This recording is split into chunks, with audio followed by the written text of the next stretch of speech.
What is up, guys? This is Alex from Double Move Sports, back today with another perfect offseason breakdown. Today I am getting into the Jacksonville Jaguars. This series has been a ton of fun. I basically take a team, I look at their free agents, the potential free agents on the open market, and their draft capital. I walk through what they need to do to give their organization the perfect offseason to either compete in 2021 or rebuild. First of all, like and subscribe if you haven't already. Check out those other videos. I've done the Patriots, Jets, Bengals, Dolphins, amongst some others, so check those out. Now let's get into the Jacksonville Jaguars, and this one's going to be a lot of fun for a lot of reasons. One, they have the #1 overall pick, which makes my life a little bit easier because the consensus this year is pretty obvious there. You guys know who I'm talking about. It's Trevor Lawrence. We will get into that later in the video, but it's also going to be fun because the Jaguars are loaded with potential opportunity, from cap space to draft capital on top of that first overall pick. The Jaguars have the potential to give themselves an awesome opportunity to compete in the future. So let's look at this Jags team.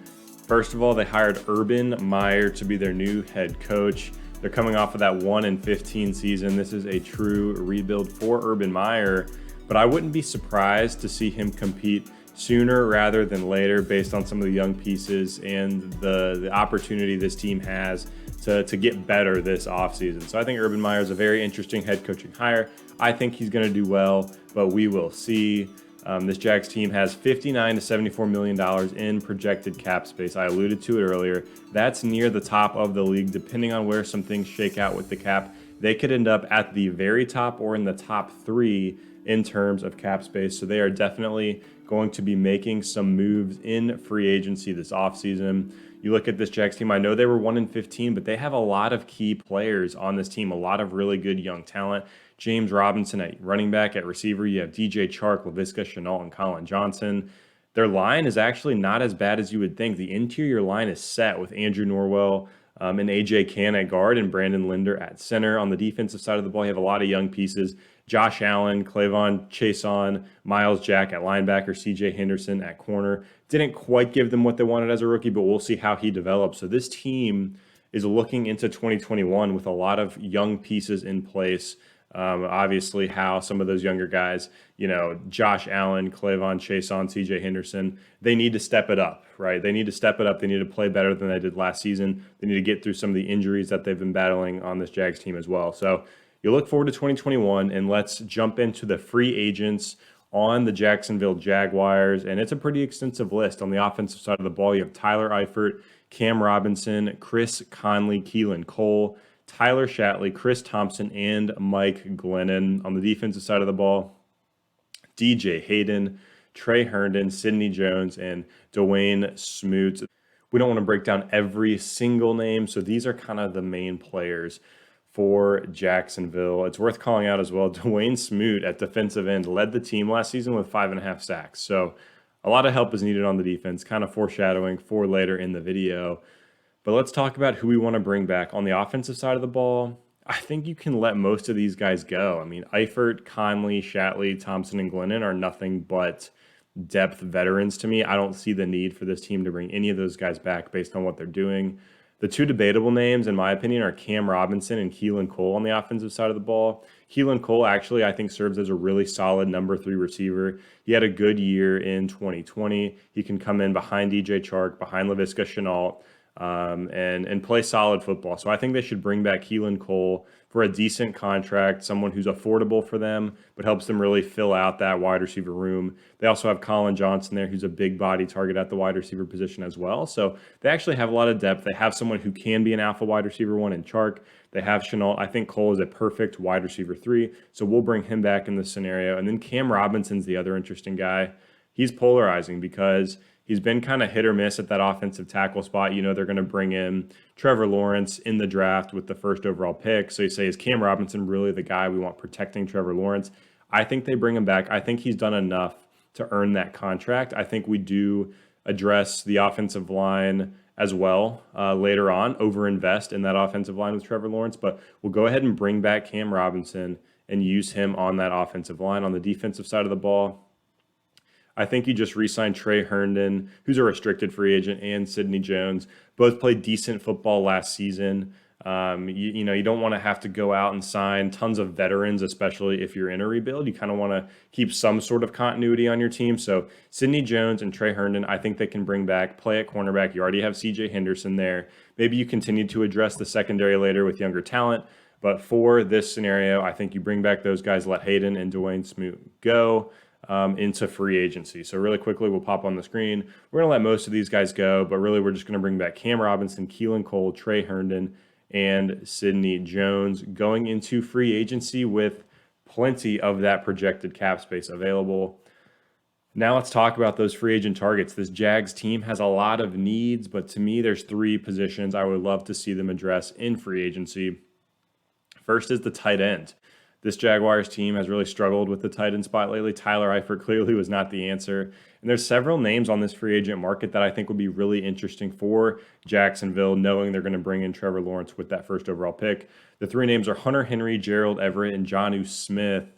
And I would actually really love to see them bring in Jonnu Smith in free agency. He's a younger, athletic tight end. Give this offense another offensive weapon. Give your young quarterback an underneath option who's actually athletic enough to break underneath throws into big plays. So you bring in Jonnu, you already have DJ Chark and Laviska Shenault at your wide receiver spot. You're starting to build out a really good core of weapons for Trevor Lawrence. You're hopefully giving him a decent offensive line as well, which we will continue to address. But I think Jonnu Smith makes a ton of sense for this Jaguars team. He stays in that AFC South, but they give him a decent contract in this offseason and bring him in to be a playmaker for this Jags team, give them another red zone target as well. So Jonnu Smith is the signing there at the tight end spot.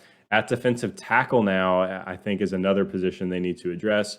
There's several pass rushers available in this free agent class, but I really think Jacksonville should double down on Josh Allen and K'Lavon Chaisson.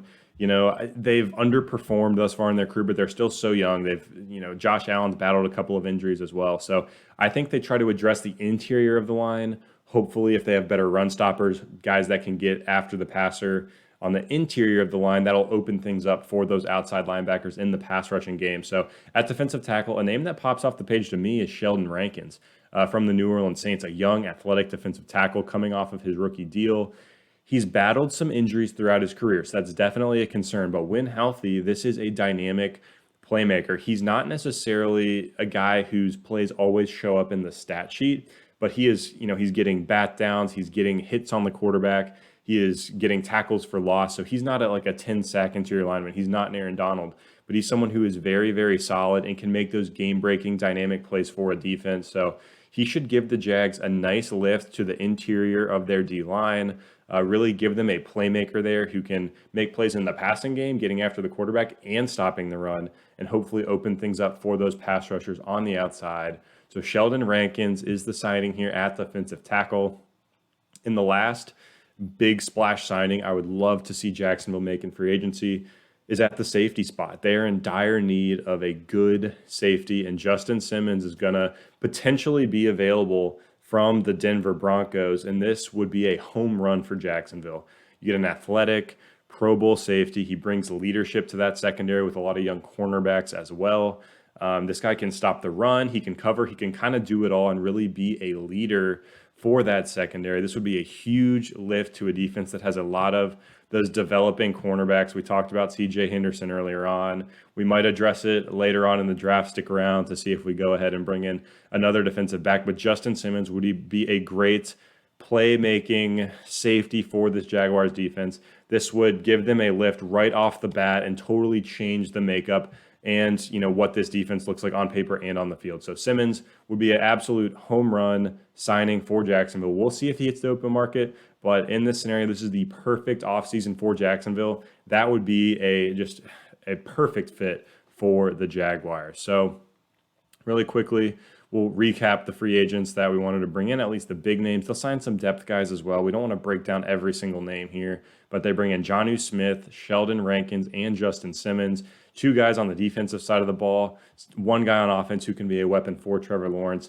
Guys that can give this Jaguars team more of an identity, more playmakers, and really make them competitive with some of the young pieces that they'll bring in the draft and that they already have. So three great veteran signings there in free agency. They have the cap to do it as well. And let's go ahead and move forward to the NFL draft. This is where everyone has their eyes on the Jacksonville Jaguars because they have so much draft capital. In this scenario, in this video, we're only going to break down their picks in rounds 1, 2, and 3. They have picks in rounds 4 through 7 as well, but the hit rate is a little lower. So we really want to focus on guys that can come in and make an impact right off the bat.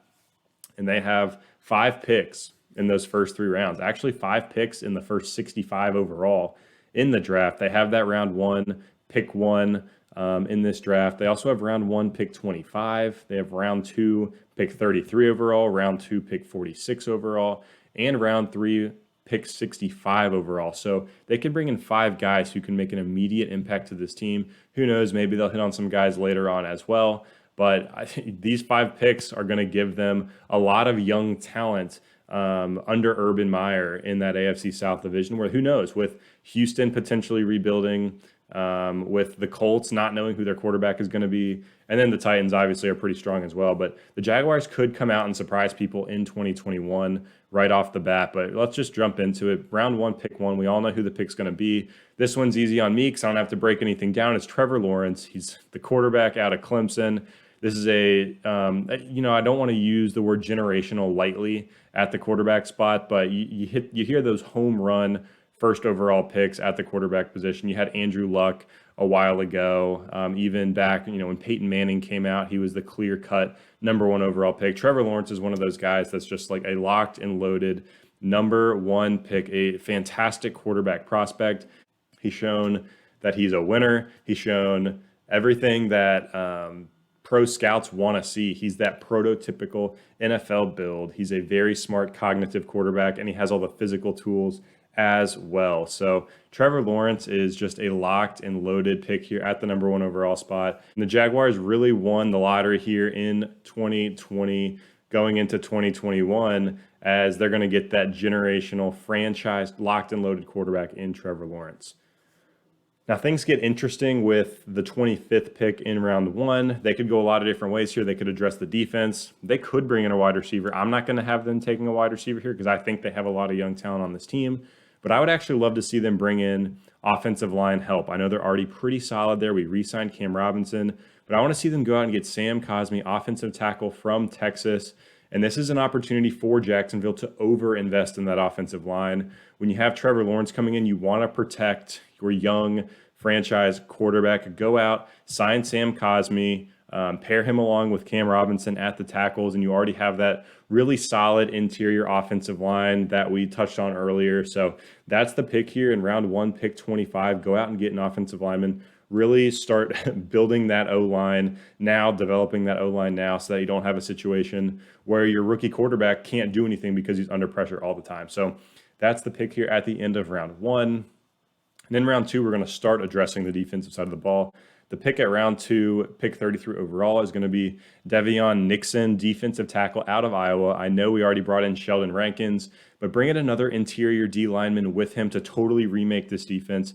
Give yourself some young, emerging talent, some explosiveness on the interior D-line. This guy has the ability to stop the run, to get after the passer. With him and Rankins, that should open things up for the linebackers you have. I said it earlier when we talked about Sheldon Rankins, but you can never have enough good D linemen. These guys can rotate in and out as well, stay fresh on the defensive side of the ball. I think if you get Rankins, someone who's had some injury concerns, and then bring in Devion Nixon here out of Iowa, you give yourself 2 really strong options on that D-line, both younger guys as well. Obviously, Nixon coming out here as a rookie, Rankins coming off his rookie deal. So you still give yourself a lot of youth on the defensive side of the ball and some playmakers. And now later in round 2, we're going to go back to the offensive side of the ball, and we're going to draft Kenneth Gainwell, running back out of Memphis. And this is going to be a polarizing topic. Some people think Jacksonville needs a stud running back in free agency. Some people are like, they don't need anybody. James Robinson was great. And I actually agree with the latter there. I think James Robinson was fantastic. I think he should be a workhorse running back in the NFL, but you always need some depth at the running back spot. And I think Kenneth Gainwell would complement James Robinson extremely well for some depth at the position, for a little bit of a different skill set. Kenneth Gainwell is a fantastic wide receiver. He's an explosive player. that can take any touch to the house. So give yourself that in your backfield, and you already have it with Laviska Shenault at the wide receiver spot. And you wear down the defense with James Robinson. You use Kenneth Gainwell for those pop plays, get him touches in space, get creative with him, and you kind of turn into a Jonathan Taylor, Nyheim Hines situation, or a Kenyon Drake, Chase Edmonds situation. Rely on Kenneth Gainwell as your receiving back, as your scat back in this Jaguars offense. Get some easy dump down completions for Trevor Lawrence, and hopefully Gainwell can take some of those the distance here as a rookie and beyond. So Kenneth Gainwell is the pick. We let Chris Thompson go earlier in free agency, so regardless, they're going to need some running back depth, and I think that pick makes a lot of sense for this Jaguars team. Last but not least, round 3, pick 65. We are going to address that secondary that we alluded to earlier. Already brought in Justin Simmons at safety. We re-signed some guys at the cornerback spot that were already on the roster. But we're going to bring in Tyson Campbell, cornerback out of Georgia, just bring in more talent. CJ Henderson struggled a little bit as a rookie, so you hope to see him develop, but go ahead and flood that DB room with talent, with young players who are going to continue to develop. Campbell's size and physicality should give this defense a lift. He should be able to rotate in right off the bat, get some snaps, get some reps, and make an impact as early as his rookie season, and he could end up developing into an every down starter in the NFL. So Tyson Campbell, cornerback out of Georgia, is that pick there in round 3. Really quickly, I will recap the draft here on the screen. You got Trevor Lawrence with the number 1 overall pick, Sam Cosmi, 25th overall pick. In round 2, you go Davion Nixon at defensive tackle, and then Kenneth Gainwell, running back out of Memphis. And then in round 3, Tyson Campbell, cornerback out of Georgia. So you bring in a lot of young talent in the draft as well. So that does it for all of the different moves that Jacksonville is going to make this offseason. Really quickly, I want to flash on the screen here all of the changes, because we talked about a lot here. In free agency, you're going to re-sign Cam Robinson, Keelan Cole, Trey Herndon, and Sidney Jones. Your splash signings in free agency are going to be Jonnu Smith, Sheldon Rankins, and Justin Simmons. And in the draft, you pick up Trevor Lawrence, Sam Cosmi, Davion Nixon, Kenneth Gainwell, and Tyson Campbell. If the Jaguars can pull this off, they already have a lot of young talent with potential. If they can start to get the most out of those guys, bring in the guys we talked about here, some of them veterans, some of them going to be rookies out of the draft, you are starting to look at a team with a lot of potential, a lot of talent, and with a coach like Urban Meyer who can get the most out of talent. We saw him do it time and time again at the college level. This could be a team that was really a force in 2021 and surprises people with their win-loss record. Now, I don't think they're going to go out and make the playoffs as early as 2021, but with Trevor Lawrence as a franchise quarterback, with some of the young talent on this team, I think this is a very realistic 2 to 3 year rebuild where we could start to see the Jacksonville Jaguars be competitive again. So if you're a Jags fan, you at least have to be excited about Trevor Lawrence, about some of the opportunities this team has with Urban Meyer. And if they can pull these things off, I think they would be absolutely set up for this rebuild and for the future. So that does it. That ends the breakdown here. I want to see in the comments below what you think. Who should we have brought in? Who did I say to bring in that we shouldn't have here with the Jacksonville Jaguars? I want to know what you think. I want to know, who I missed out on. And I also want to see what teams you want broken down next. I've already done 5-6 teams here, and hopefully I get through the whole NFL, but I don't know if I'll be able to do so. So I want to see those priority teams, which teams are interesting to you that you would love to see a breakdown on. Hit that like and subscribe button as well if you haven't already. That just keeps the wind in our sails here at Double Move Sports. And that does it, guys. That does it for this Jacksonville Jaguars perfect offseason breakdown. I'll see you next time. Peace.